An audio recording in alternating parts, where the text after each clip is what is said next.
최백은 교수님을 모시겠습니다. 안녕하세요. 자, 반갑습니다. 자, 윤석열 경제 1년을 세 가지 키워드로 정리해 주세요. 상저하고 상저하. 이게 무슨 말입니까? 상저하고 된다고 윤석열 정부가 그랬잖아요. 상반기에는 낮지만 하반기에 회복될 거다 그랬는데 하반기에는 추락할 것 같아요. 아, 그러니까 상저하고가 아니라 상저하 추락. 낙상? 지압이 또 있어. 중국 리오프닝 효과가 있을 것이다. 탈중국 한다고 해놓고 중국 덕분에 하반기 괜찮을 거라고 자기들 입으로 말했는데 그런 효과 없을 것이다. 자기가 한 말을 자기 말로 반박할 수 있다. 중국이 한국이 뭐 삼불이란 약속하지 않았냐. 윤석열이 뭐라고 얘기했냐면은 그건 전 정부에서 한 거기 때문에 내가 지킬 필요 없다. 그러면은 기시다하고 한 거 그 사람 놀리려면은 바꿔 내는 거잖아요. 그러니까 기억이 안 나는가 봐. 자기가 한 얘기. 그게 이제 숙취 때문인데요.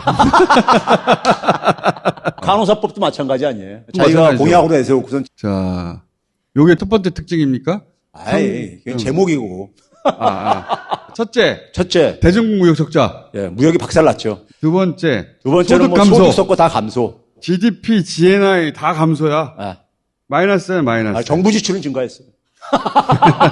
플러스가 하나밖에 없잖아. 정부 돈 쓴 거. 나머지는 다 마이너스예요. 네. 정제 사이즈가 쪼그라들고 있어요. 그리고 그다음에 이제 4월 달께 오늘 고용 지표 나왔거든요. 125% 증가했어. 60세 이상 비중이요. 취업자 증가 중에서. 그러니까 한 25%는 60세 미만에서 감소하고 있다는 건데 청년층 취업자가 4월 달 보니까 14만 명이 줄어들었어요. 그러니까 이게 갈수록 악화가 되는 거예요. 이거 이전 정부에서 60세 이상 세금으로 일자를 늘린다고. 그 작년 4월하고 비교를 해보세요. 작년 4월은 49% 19만 명 이렇게 증가했어요. 이전 정부 49% 가지고도 그렇게 난리를 쳤거든? 네, 그렇죠. 근데 전부 다 그때는 그냥 노인 일자리가. 청년층 취업자가 계속 증가하고 있었어요. 근데 지금은 60세 이상 세금으로 하는 것만 125%잖아. 여기는 마이너스고. 제대로 되는 게 하나도 없어요. 구석구석 다 엉망진창이에요. 우리가 1년 전에 뭔 일을 저질렀는가. 이게 딱 맞는 얘기야. 재정 파탄. 예. 그 다음에 코로나가 막 극성 부린 때가 2년 전이잖아요. 근데 세금 많이 쓴다고 난리 쳤던데. 그때 보게 되면은 재정 수지 적자가 41조, 통합재정 수지가. 근데 윤석열 1년 동안은 68조 원. 그리고 어떻게 2020년보다 더 적자일 수가 있어? 코로나라는 특수한 상황이 있었잖아요. 관리재정 수지도 78조 적자였었는데 나도 이거 수치를 이렇게 파악을 해보면서 보니까 이거 보고 깜짝 놀랐어. 어떻게 2020년보다 그래? 설마 무역도 예. 박살, 재정도 파탄, 예. 일자리도 예. 박살. 요 세 가지가 특징입니다. 네. 제가 최근에 생각하는 거는 뭐냐면요. 이 양반은 확신범이에요. 왜 그러냐면요. 먼저 한국 검사들의 특징이 있잖아요. 사람을 범죄자와 비범죄자로 구분하잖아요. 흑 아니면 백으로 나누는 거죠. 자기들이 세속세계의 제사장이야. 자기들이 선과 악을 재판할 수 있는 이 존재로 이렇게. 윤석열이 그런 얘기 했잖아요. 문재인 대통령은 5년짜리 권력이 뭐 이런 표현 했잖아요. 그 사람들이 실제로 그렇게 생각해요. 과거에 노무현 대통령한테도 그런 생각을 했잖아요. 근데 이제 이 사람들이 무서워하는 존재가 딱 하나 있습니다. 미국이나 일본에서는 꿀빡 죽잖아요, 다요. 이들 나라들이 추구하는 것을 자기의 가치로 받아들이는 사람들이에요. 그 대표적인 게 뭡니까? 반공주의입니다. 이 사람의 자유라는 것은 바로 반공주의예요. 중국도 북한이라는 악을 지원하는 세력이니까 이것도 악인 거야. 그럼 이게 어디서 나오는 거냐면은 미국이 중국과 러시아를 우리한테 도전을 하는 애들이야. 프렌드 쇼어링 하는 게 그게 윤석열 표현으로 하면 연대야. 반공에 동의하는 사람들끼리 힘을 모아가지고 이 공산주의 세력들 타도하자 이거야. 이 사람 가장 많이 쓰는 표현 중에 하나가 국제사회의 자유를 수호하는 역할에 적극적으로 동참하겠다. 그게 얼마나 이용해 먹기 좋아요. 지금 아무한테도 안 통하는 거거든? 이 양반한테는 통하는 거야. 인도 태평양에도 적극 참여하겠다. 남중국해도 적극 참여하겠다는 게 바로 거기서 나오는 거라고요. 이 사람들은 한국의 특권층들은 미국하고 일본을 자기랑 동일시해. 이 사람은 대한민국의 영업사원 1호가 아니라 미국과 일본의 영업사원 1호 같은 생각이 국민들이 지금 들고 있는 거잖아요.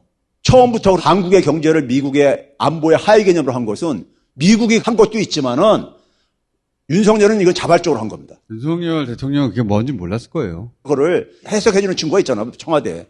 그걸 해석해주는 친구가. 이 양반 쓰는 표현 보게 되면은 중국을 제압하고 러시아 제압하고 싶어서 안달 부리는 미국의 정치인들이라든가 일본의 극우 정치인들하고 똑같은 말을 하거든요. 거기 똑같은. 안보실에 간첩 있어가지고 그 용어 떠먹여주면 그거 반복하는 거예요. 본인이 그거를 소화할 능력은 있을 거예요. 없어요. 이 사람은 7국학번이잖아요. 이때가 반공주의가 막 그랬을 때 아닙니까? 그 시절에 해외 이민 간 사람. 그러면 그분들은 계속 80년대 얘기예요. 자기가 이민 간 그 시점에 대한민국은 멈춰 있거든요. 이 양반은 그때 검찰로 이민 간 사람이에요. 그 이후 대한민국이 얼마나 업데이트가 되어 있는지 몰라요. 그런데 검찰에서 나오자마자 대통령이 돼버린 거예요. 자기가 검찰로 이민 가기 전에 대한민국인 줄 알고 있는 거 우리한테 계속 그걸 강요하고 있는 거예요. 그리고 미국하고 일본은 네가 자유진영의 선두에 서서 자유를 지켜야 돼? 이 허접한 논리. 3, 40년 전에 그 논리를 막 말하면서 그래 나는 자유의 전사. 야. 얼마나 이용해 먹기 좋아. 그렇게 이용해 먹고 있는 거야. 그걸 제식으로 표현하면은 이 양반이 반공주의에서 거기서 멈춰버린 사람이에요. 그렇죠. 멈춘 거죠. 예. 이 양반은 그러니까 확신범이라니까. 그러다 교수님, 보니 그건 확신이 아니라 지체예요. 그렇지. 확신이란 말을 쓰려면 자기 철학이 있어야 돼요. 이 사람이 세상을 바라보는 기준인 거야. 기준이나 확신 이런 건 너무 고급 단어예요. 그냥 지체돼서 멈춰 있는 거예요. 세상이 얼마나 많이 흘러갔는데 이 사람은 이렇게 다루면 되는 거구나 하고 미국, 일본은 이해한 거예요. 그래서 그런 거 던져주는 거야. 그거 가지고 막 뿌듯해가지고 가상세계에 살고 있는 거예요, 지금. 지난 1년간 경제 성적이 이렇게 추락을 한 이유가 이제 풀리는 거 아닙니까? 그러니까 이분은 경제에 대해서는 관심도 없고 이 자유투사, 국제사회의 자유를 수호하는 역할에 앞장서겠다. 가상세계 속에 있다니까요. 가상세계에 계속 있도록 그런 걸 공급해주고 누가? 간첩이. 그걸 반복하고 있다. 그러다 보니 점점점 현실과 먼 이야기를 해요. 작년 5월 달에 윤석열 바이든 정상회담 했을 때 저는 윤석열이 그 정도인 줄 몰랐어. 그 성명문 나온 걸 제가 읽어보고서 깜짝 놀란 게 어떻게 이런 선택을 할 수 있을까. 근데 제가 보니까는 이 양반이 반공주의, 거기다가 검사는 무소불위의 권력 아니에요. 우리나라 검사들이 세 가지 특징이 있다고 제가 평상시에 얘기를 하는데 첫 번째는 뭡니까? 명명백백한 증거를 눈앞에 제시 안 하면은 이 사람들은 부인해. 김건희 주가 조작이라든가 계속 거짓말 했었잖아요. 둘째, 증거를 이제 제시하면은 쌩깝니다. 검찰들이 수사 안 해준다는 거 알기 때문에. 그 다음에 이제 검찰들은 수사하는 척 해. 그러면서 시간이 지나가잖아. 2차 개무시하지. 교수님, 마실 때가 된 것 같아요. 그러니까 한국 정치검사 플러스 이 사람이 갖고 있는 세계관의 합작품이 1년 동안 우리나라 경제를 이렇게 망친 근본적인 원인이라 이겁니다. 이제 우리가 정신 차려야죠. 정신 차려야지, 갑자기. 빨리 끌어내려야죠. 저항권이라는 게 있잖아요. 망치는 거 보면서도 가만히 침묵하고 있다는 게 오히려 더 제약이죠. 그런 점에서 하루빨리 끌어내리는 것이 저는 본인한테도 도움이 된다. 예.